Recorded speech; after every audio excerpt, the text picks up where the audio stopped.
Olá, turma. Espero que todos estejam muito bem. Vamos continuar nossa aula sobre avaliação de classificadores. Agora falando sobre comparação de classificadores. Sou o professor Tiago Buarque, Assunção de Carvalho. Estão preparados para continuar essa atividade?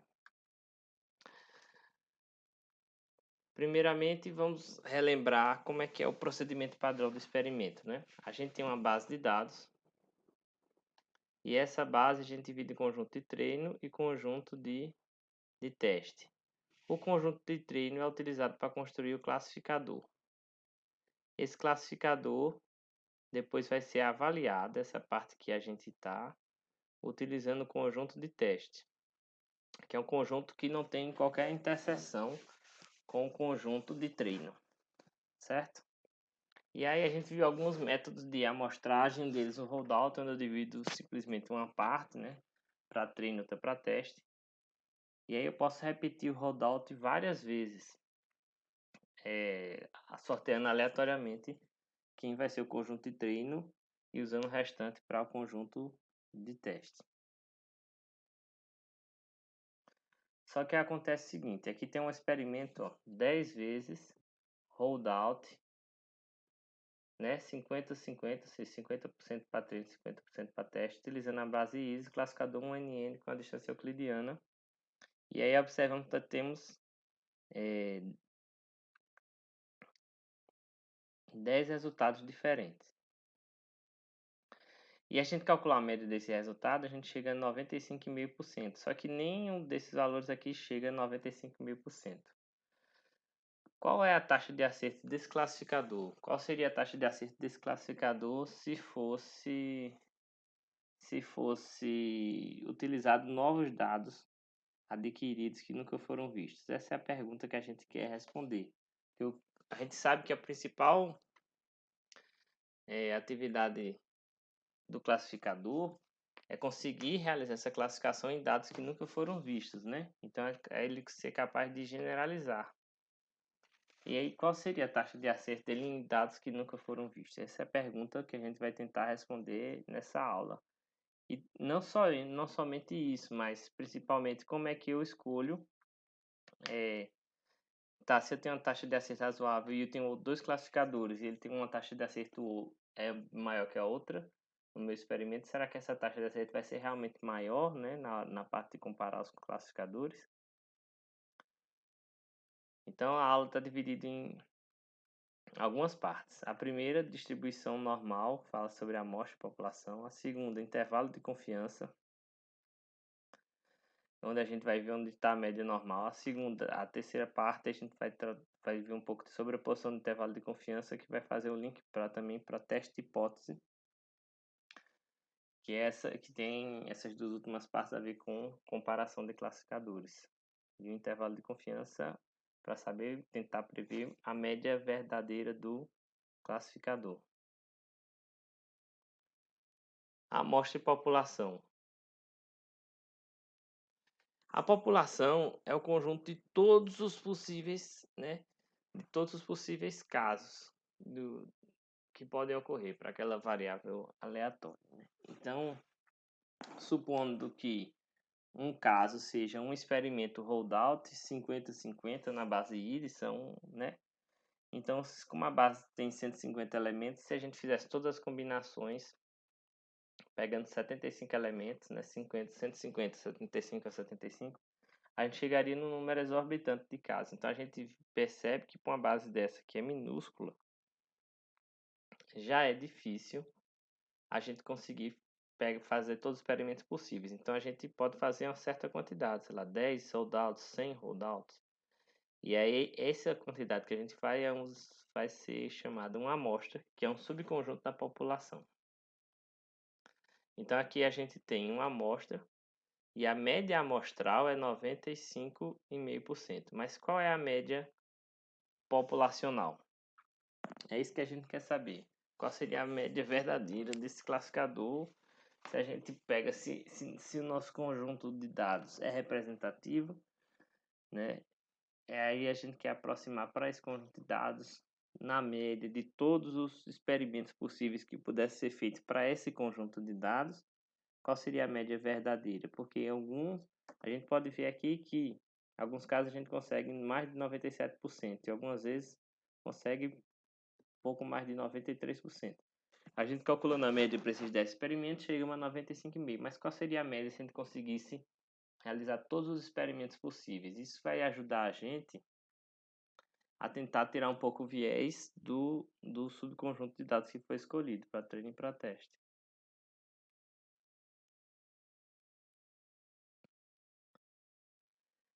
Aqui, para tentar mostrar um pouco sobre como os dados estão organizados, então a gente está traçando um histograma.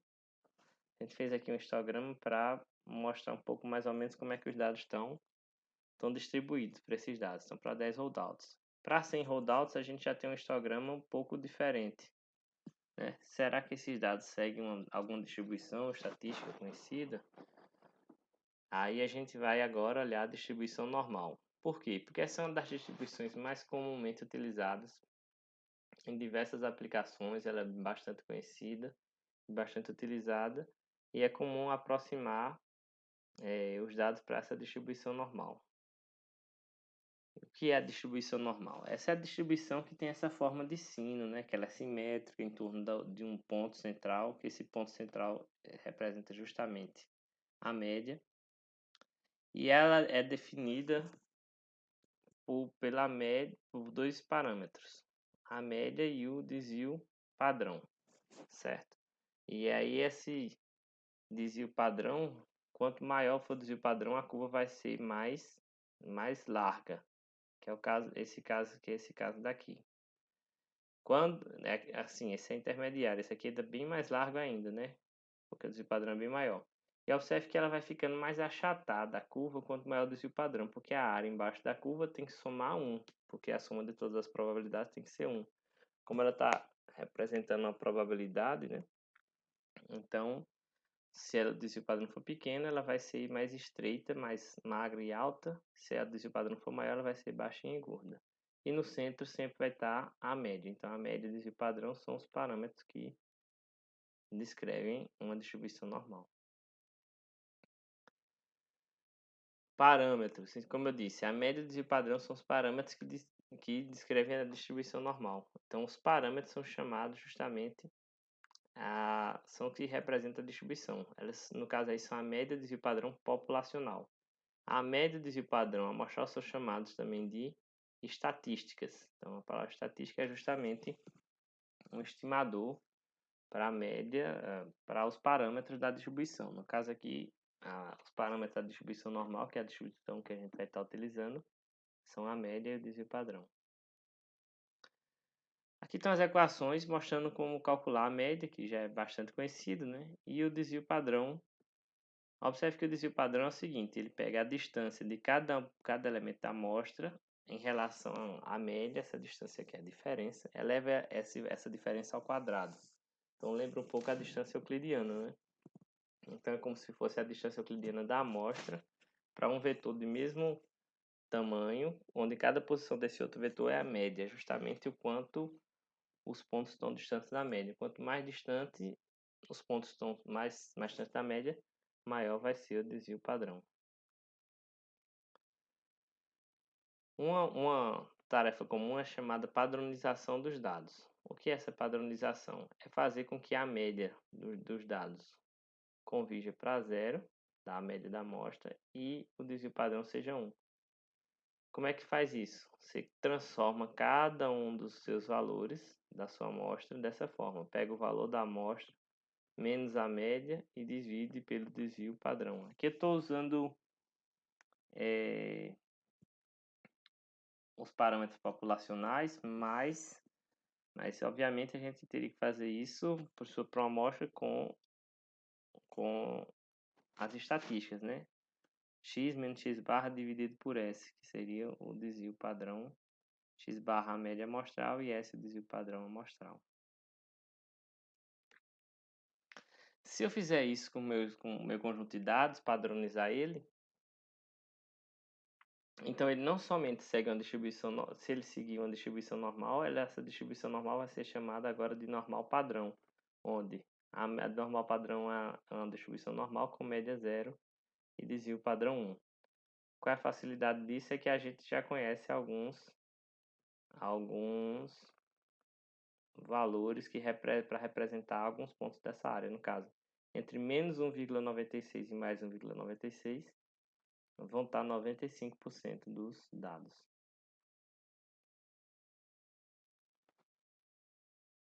O intervalo de confiança serve para estimar um intervalo ao redor da média, né? No caso, ao redor da média amostral. Estimar um intervalo onde a gente tem uma chance maior de encontrar a média populacional. Esse intervalo está associado a um nível de confiança. Geralmente, esse nível de confiança é utilizado em 95%.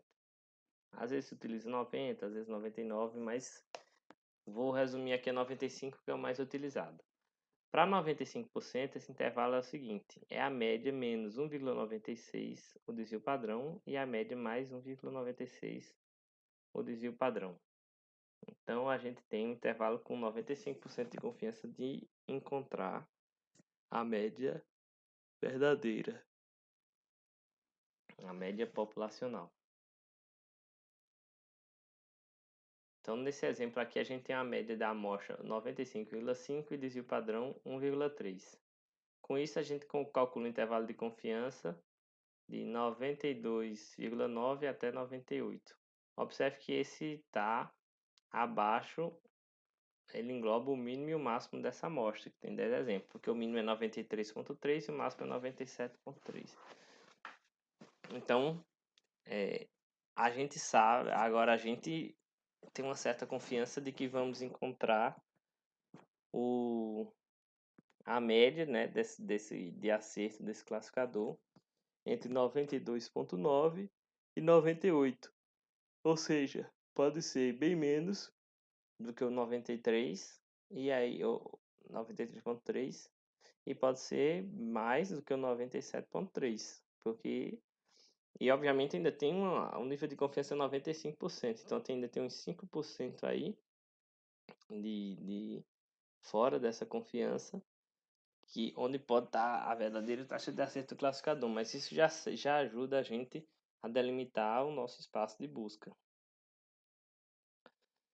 E aí eu posso definir vários desses padrões, vários intervalos de confiança. Por exemplo, com 68% de confiança seria em torno de a média mais ou menos um desvio padrão. Para 95% de confiança é a média mais ou menos 1,96, arredondando 2, né? A média mais ou menos 2 desvios padrões. Para 99,7% seria a média mais ou menos 3 desvios padrões.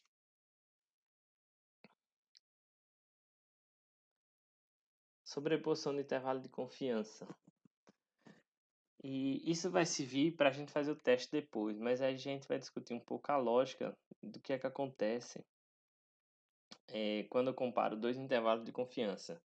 E por que eu iria comparar dois intervalos de confiança? Seria um intervalo de confiança para cada classificador. E aí, eu comparando dois classificadores, eu tentar encontrar onde é que está a média verdadeira desses classificadores, utilizando o intervalo de confiança, e eu comparo eles para saber se a média deles podem ser tem pouca ou muita chance de ser diferentes, ou seja, tem se a diferença é significativa ou pouco significativa das médias amostrais.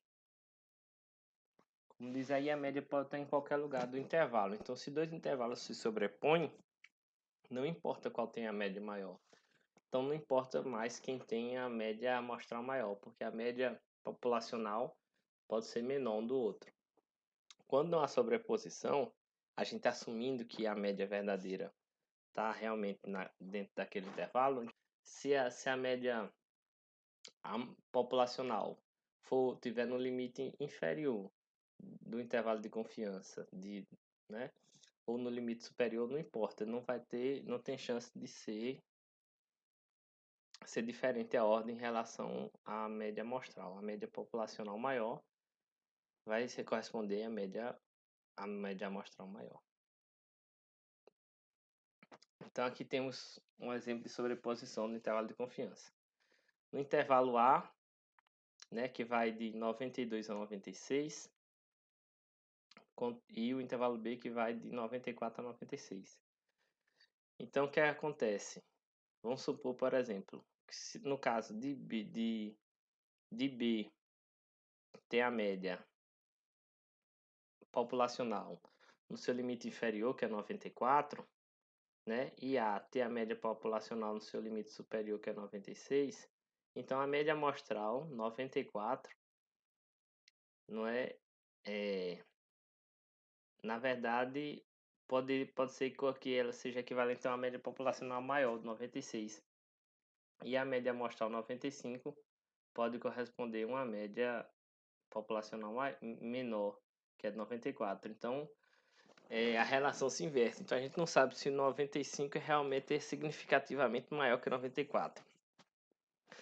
Por outro lado, pode ser que sim. Pode ser que, por exemplo, que a média populacional de B seja perto dos 96 e a média populacional do A seja próximo do 92 e realmente seja maior. Mas aí a gente não tem como saber, né?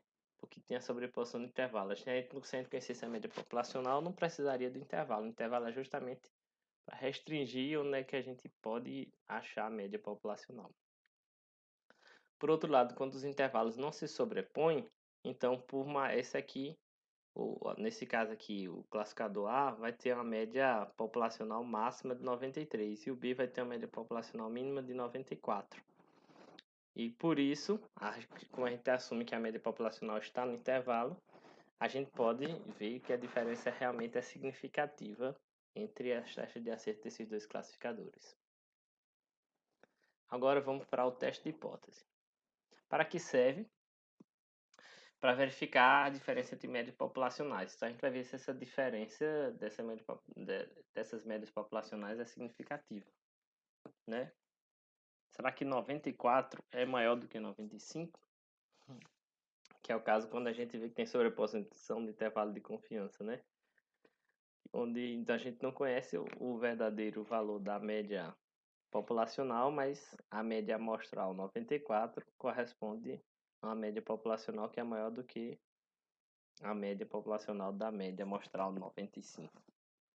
Isso é uma brincadeira aí, porque a gente realmente não sabe.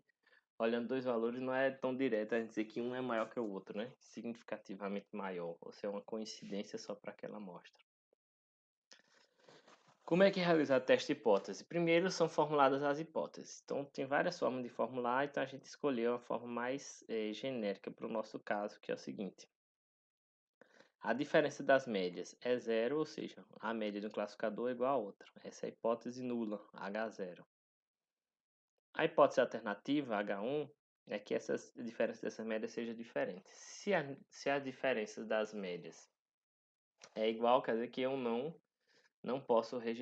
consigo negar a hipótese nula, eu vou ter que assumir que um classificador realmente não é maior que o outro. Um tem uma taxa de acerto um pouco maior, mas a diferença é insignificante, né? Ou não significativa. Por outro lado, se eu consigo rejeitar a hipótese nula, então eu assumo com nível de confiança de 95% que tem um classificador com uma taxa de acerto significativamente maior.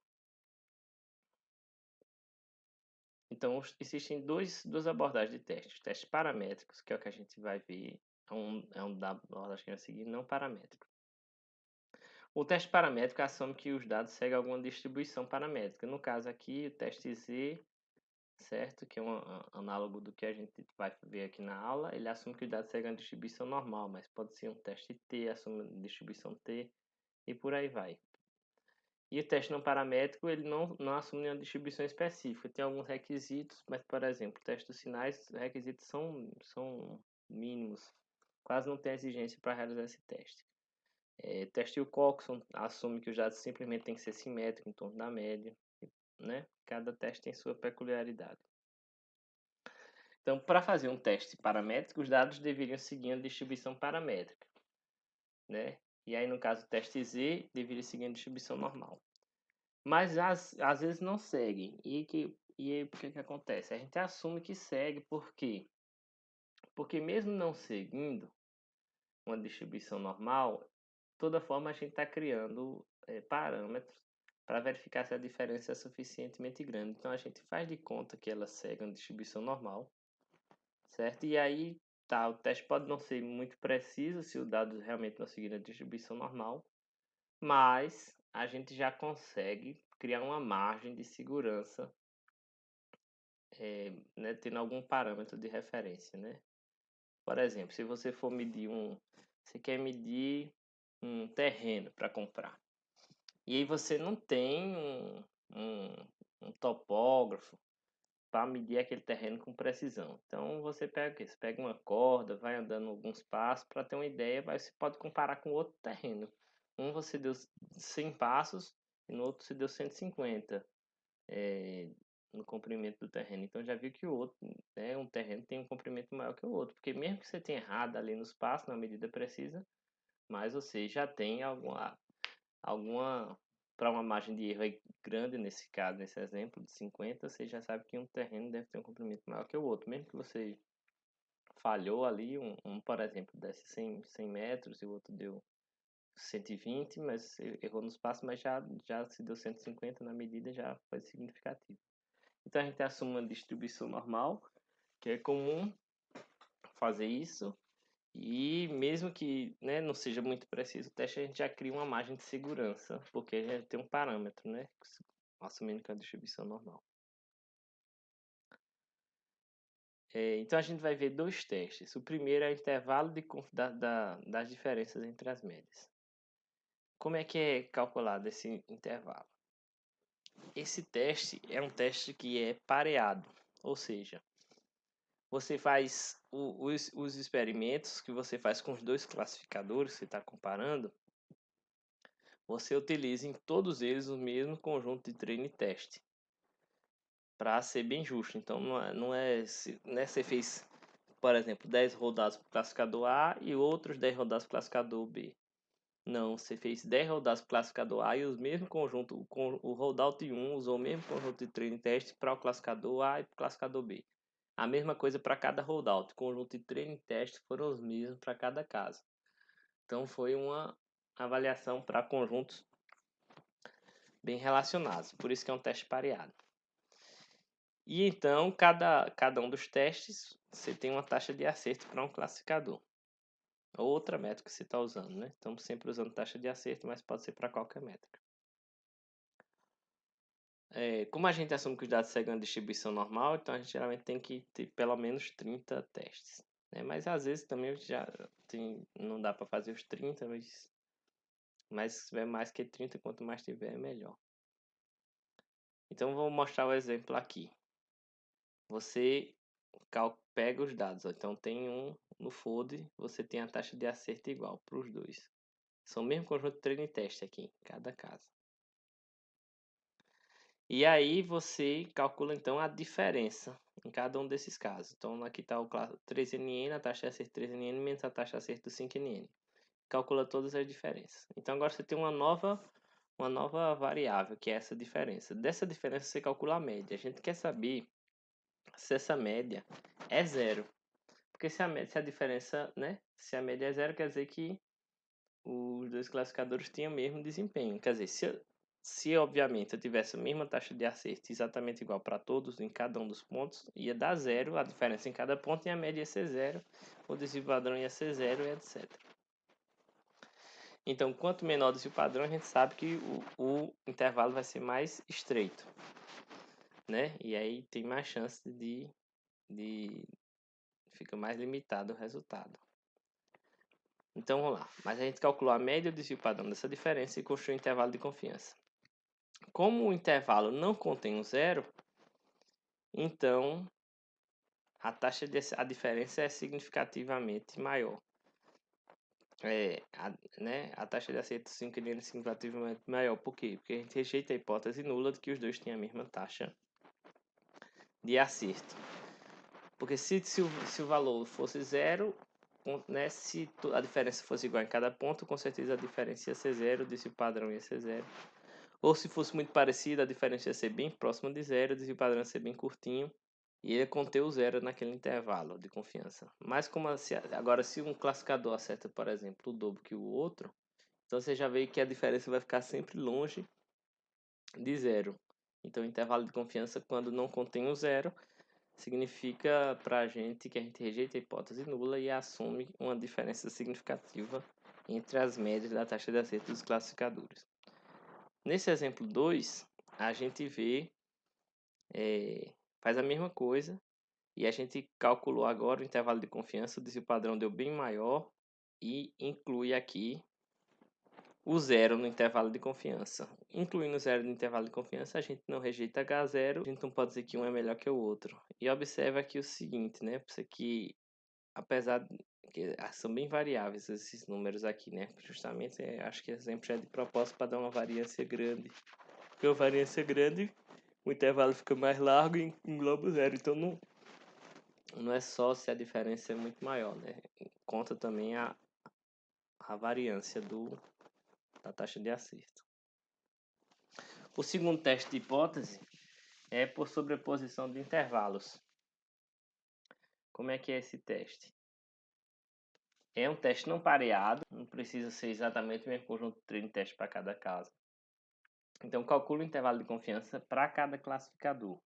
E aí verifique se há sobreposição dos intervalos de confiança, como a gente discutiu anteriormente. Se houver sobreposição, então eu não rejeito H0, não digo nada, não consigo saber se a diferença é significativa entre as taxas de acerto. Mas, por outro lado, se não há sobreposição, então eu digo que a diferença é significativa, rejeitando H0.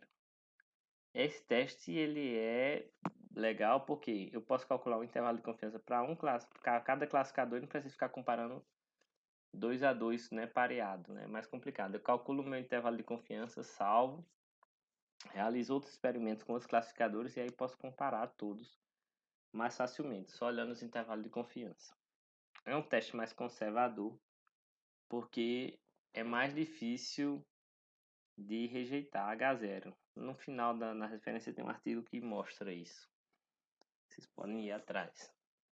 Mas é mais rejeitar é mais difícil aí rejeitar H0 nesse exemplo. Então, se consegue rejeitar, então ele dá uma margem de segurança muito maior para conseguir rejeitar. Se consegue rejeitar, então você tem mais confiança através desse teste.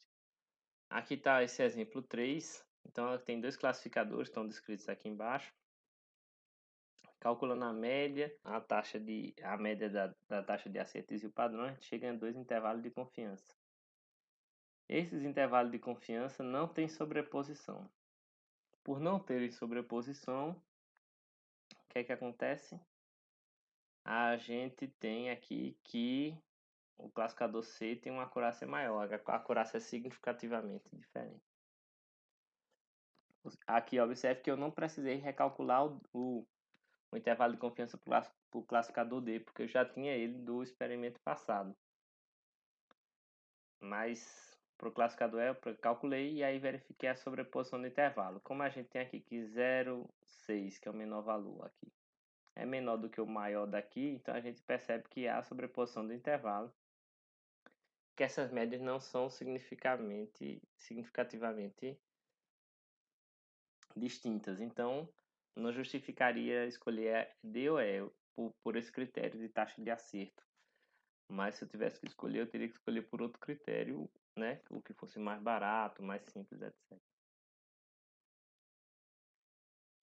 Chegando ao final da aula, a gente viu aqui alguns conceitos. O que é amostra, o que é população e como a gente pode utilizar a distribuição normal para representar a nossa taxa de acerto.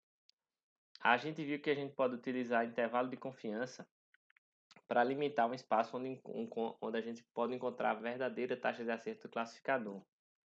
Porque a taxa de acerto da nossa amostra pode não ser muito precisa.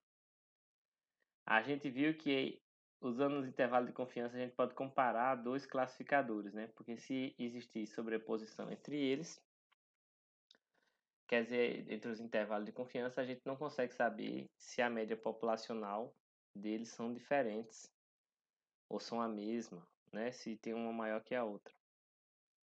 Por outro lado, quando não há sobreposição, a gente tem uma confiança, a gente estabeleceu um nível de confiança de 95% para dizer que um classificador tem uma taxa de acerto maior que a outra. E a gente disse que essa diferença através do teste hipótese é significativa. E a gente viu outro teste, um teste pareado, onde a gente calcula a taxa de acerto dos classificadores usando exatamente o mesmo conjunto de treino e teste em cada experimento e calcula a diferença dessa taxa de acerto para cada experimento e verifica se o zero está contido no intervalo de confiança. Com isso, nós temos bastante ferramentas agora para conseguir comparar classificadores, né? Entendendo um pouco melhor quando a gente faz um experimento aleatorizado, que aquilo pode não representar a realidade. A gente precisa repetir aquele experimento, calcular a média, desvio padrão, construir intervalo de confiança e para escolher entre um classificador ou outro, a gente precisa, né, comparar eles, fazer algum teste de hipótese. Aqui estão as referências, o livro de estatística básica do Triola, o artigo que eu falei para vocês sobre teste de hipótese utilizando intervalo de confiança e alguns livros de aprendizagem de máquina que a gente utilizou até na parte de avaliação de classificadores. Espero que vocês fiquem bem. Até a próxima aula.